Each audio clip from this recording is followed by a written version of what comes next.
Hello alls, what's up? I hope you're good. So today we're here for my June wrap-up. Oh my gosh, I lost myself for 1 second.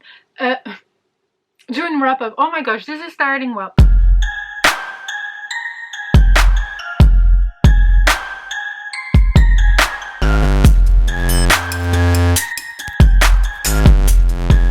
Hello alls, what's up? I hope you're good. So today we're here for my June wrap-up, and I guess it was better than the last month. Whatever, because I actually read quite a few books and I'm proud of myself and I enjoyed most of them, I think, from what I remember. So I'm happy, actually. I'm happy. I hope your reading month went fine, and if you did not, I hope you enjoyed what else you did, and if you needed to take time for yourself, please continue to do so and don't compare yourself to others for like the amount of books they're reading or whatever. Just think about yourself and then watch videos just for fun and maybe find new books to add to your TBR, but not to compare yourself, okay? I mean, you do whatever, but that's just like a tip. So let's check the stats. So I apparently read 10 books. What was that for? 3,422 pages. I did not DNF any book in June. All the books I've read were in English, and that's all I can tell you for now. Oh yeah, so that one. So I should maybe start with that one because I actually started that one last month and did not finish it. It was for the Howling Pack, but did not finish it on time, but I did finish it this month or whatever. You know, I wanted to read one more book by her because I love the Extinction Trials. This one was like, gave me a bit the same vibe of the Extinction Trial, being like a good book, but a good, like, not perfect book, but easy to enjoy and easy to get in, easy to, you know, just flip the pages, etc. And this is a YA sci-fi, and I really enjoyed the concept because here you have, I mean, it's not a unique concept at the very beginning because there are people training other kids or young adults, whatever, in order to fight and to kill the enemies, to kill the aliens who want to invade them and to kill them, etc, etc. And you have that kind of setting in space, and the school only allows a certain amount of kids to graduate from that school, and one of the main characters, I mean the main character, is not gonna graduate. It says here, so she failed. She did not graduate to be a pilot, you know, a starfighter pilot, but somehow lands the most powerful job in the universe. And I really loved the concept of that job. I just had so many questions. Like, what didn't feel believable or what I could not relate to is that the main character was completely different from me. So she would ask questions when I would just go with the vibe, and she didn't ask questions when I was like, okay, why are you doing this without asking questions? What are you getting yourself into, you know what I mean? Like, I was so mad at her because I felt like she did not ask the right questions at the right time in order like to survive and to understand things and to her job better and blah blah blah. So I was frustrated, but I still enjoyed it, so I gave it 3 stars. But just, I couldn't relate to the main character. I couldn't like put my shoes into hers, and I was like just bothered by that. But overall I enjoyed the setting, so yep. Then we have Sing Me Forgotten that I read for the Howling Pack, also, but this one on time, and actually not really on time, I mean on time. I was supposed to read during the entire month of June, but I read it in 2 days. I just couldn't put the book down, so I gave it 5 stars. It is a retelling of the Phantom of the Opera. I really enjoyed the setting, and I really hope there is like an audiobook and that the music is a big part of it, because that book felt like music. Like, I was reading it and I was so into the writing side that I could hear the music, and I was like, oh my gosh, this is so, like, I had a chill at some point because I was really into it and I really enjoyed the music. The music was heavy in this book, I mean, obviously. But basically you have like the human world similar to ours, whatever, but some kids are born with some abilities, some are immediately killed, and some are used in specific houses, whatever. And she actually, our main character Isa, was supposed to be killed, but the guy, the owner of the opera, saved her. And actually she has some kind of ability that scares like people, I would say normal people, because she can manipulate your memories, and that's something the owner of the opera is going to use to make sure that everyone keeps coming to the opera to watch the play, etc, etc. And is it good? Is he a good guy? Is the world outside really hating people? Is there something else? Are they blah blah blah? She's gonna meet someone and she's gonna do stupid things, but the book was amazing. So I would definitely recommend it. It was really easy to read. I read it in 2 sittings or 3 sittings or whatever, but I just couldn't put the book down, like, just because the way it was told and the rhythm and, you know, the whole vibe of it. I ate it. I ate it. So yeah. A Torch Against the Night by Sabat Tahir, which is the sequel to A Number in the Ashes. A Number in the Ashes, I gave it 4 stars, almost a 5 stars. This one I gave it 2 stars. I was hella bored. I would say that the first 200 pages I was really bored because I cannot say much, but they were like going from one city to another city, etc. on repeat, and every single time something similar happened. I was really bored. Then the second half of it was more interesting, but because of the first part of it, I completely lost interest in it. I will continue with the series because of the read along, but if I struggle getting into the third book, I'm gonna DNF because I'm not taking that risk. Not really a series for me, I guess, but I'm kind of like, is it the second book syndrome kind of thing, not being as good, but then the third one and the fourth one like the third one, but like the rest of the series being just fine? I don't know.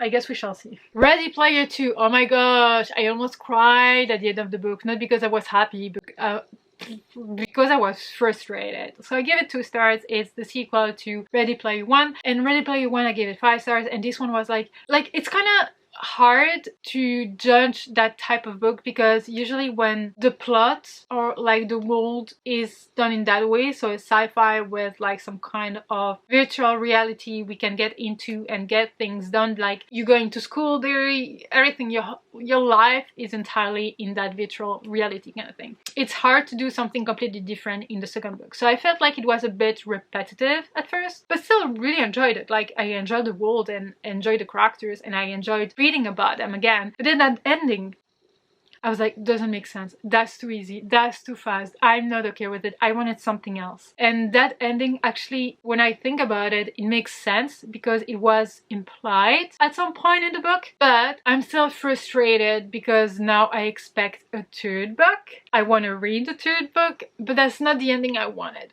So the 2 stars is not because the book was bad, but because it was not what I wanted, what I expected from it, especially because of the first book being a 5 stars. So it's like a fair rating, but not that fair, just because I felt mad at the end of the book. I just couldn't give it like more 3 stars or 4 stars, whatever, because it was a bit repetitive, because the end frustrated me. So I guess there's that. And I don't know why I was not showing the book, but here's the book. I own it. So that's the book, Ready Player 2. I don't know, I'm sorry, I don't know why I did not show it. Then I read Griffin Gate, which is a middle grade, and I gave it 3 stars. I really enjoyed it. It was super cute, etc. And what I didn't know, like I was looking at the font and it's quite big, etc. And I was like, yeah, that's maybe for the younger kids in the middle grade like section, whatever. But apparently it is a dyslexia friendly book, which I did not know. So I mean, that's amazing. I did not know, but truly it was super easy to read. But I'm not dyslexic, so I cannot tell if it was like helping me or whatever. I just know that I had no trouble reading it. I really enjoyed the concept of it. So you have like a family who has a magical map, let's say, and whenever someone needs help in the city they're living in or in the cities around them, there is a light that's gonna be like blinking, asking you to come. If it's like green, it's like they need you, but that's okay. If it's red, they need you like right now, it's an emergency. And I really enjoyed that concept, and the people can actually teleport there and help the people and come back, etc. And the main character is a little bit too young to do that, but obviously she's not gonna listen because she wants to prove herself to her parents. It was so cute. I really loved it. I gave it 3 stars because I wanted more. I needed more. I just felt like it was too on the surface kind of thing. I needed more depth in order to relate to the characters and relate to the world and understand everything and to make everything more picturable in my head in some way. So I felt like it was just on the surface kind of book, but I really did enjoy it. And I guess it was on the surface because not too many details, because the vocabulary, I don't know how it works, but I guess the vocabulary is picked specifically, like you don't use some words that might be difficult to read because it has P, D, B in the same word, you know what I mean? So that might be the reason why I felt that way, but really I did enjoy it. I will read other things by that author. I feel like there are books I have on my TBR, not physically, by that author that was recommended to me by Jade, so I will get to them at one point. So but yeah, this one was cute.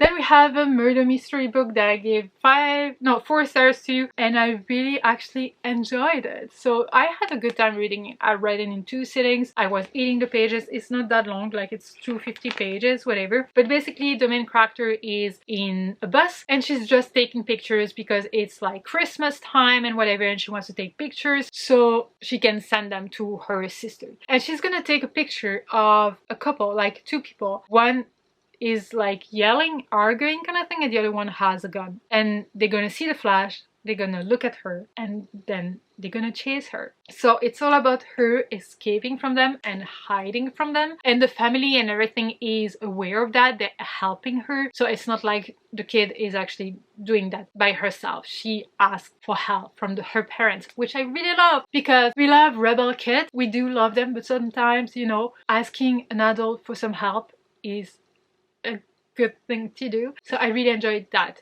in this book, and I enjoyed the wintry setting because murder in midwinter, and I also enjoyed the presence of animals, dogs, horses, pony, sheep, etc, etc. So a detail for some, huge detail for me. So really enjoyed it.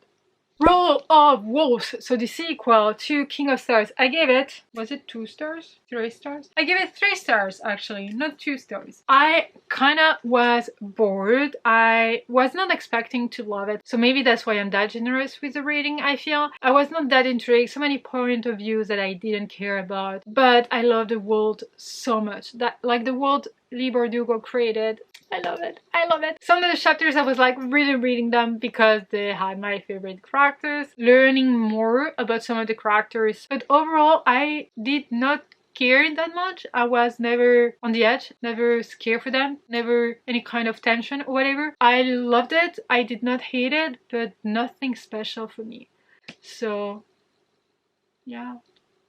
Then I read 2 books by Sophia Anderson. So first The Girl Who Speaks Bear, and then The Castle of Tangled Magic. Both middle grade fantasy retellings, kinda, because they are retelling some of the Russian folklore thingies. I don't know if that was English, I don't think so. I enjoyed them both. I gave them both 5 stars. So all 3 books I've read by that author got 5 stars. So I think I got a new favorite author. So cute, so wholesome, so heartwarming, so hopeful about friendship and fighting for what you believe in and trusting in yourself and in the magic around you. And here understanding the relationship between nature and humans, and, you know, curses, etc, and understanding to be happy with what you have, and sometimes what you're looking for is just in front of your eye. And I really enjoyed them both. So if you want to read Meet the Greats, Annie by Sophia Anderson, and I would recommend to read first The House with Chicken Legs, then this one, then this one. These are not part of the series, but some characters may travel from one book to the other.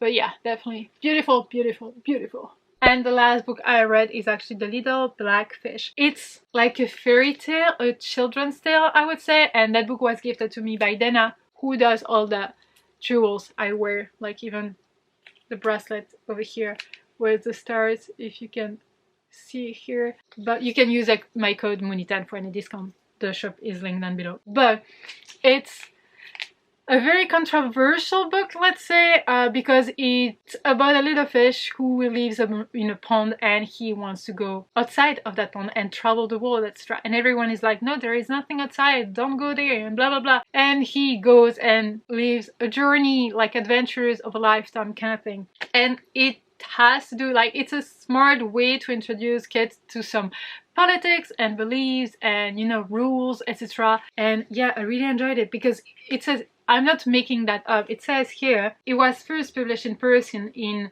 1968, and its message of hope gives the book a lasting legacy and ensures it as a classic across the world for any little fishes trying to break free. So see, this is a book that has been read and loved for generations in Iran, and at last the little black fish has swum to our shores. It's beautiful.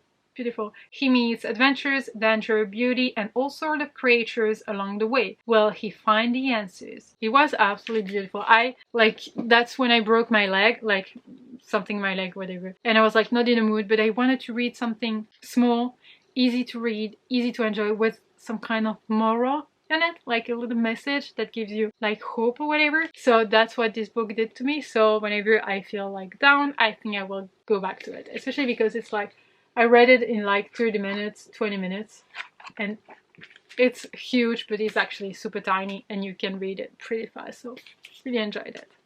And well, I think that's it for my wrap up. I guess I did good this month. I don't know how July is gonna be, but whatever it's gonna look like, I hope I'm gonna have fun whether I read one book or 20. I hope it's gonna be a fun month. But yeah, let me know, Wolves, if you have read any of the books I have read and mentioned here, or if you are planning to, or let me know what was your favorite book of June, and if there is not, maybe your least favorite, or what did you do for yourself in June. I did take some time off because of my migraine and my leg, so I guess I did that in June. But yeah, well, thank you so much for watching this video. I really hope you enjoyed it. If you did, give it a thumbs up. Don't forget to subscribe to be a part of the pack. Talk to me in the comment section as usual, and until next time, take care, Wolves. Bye.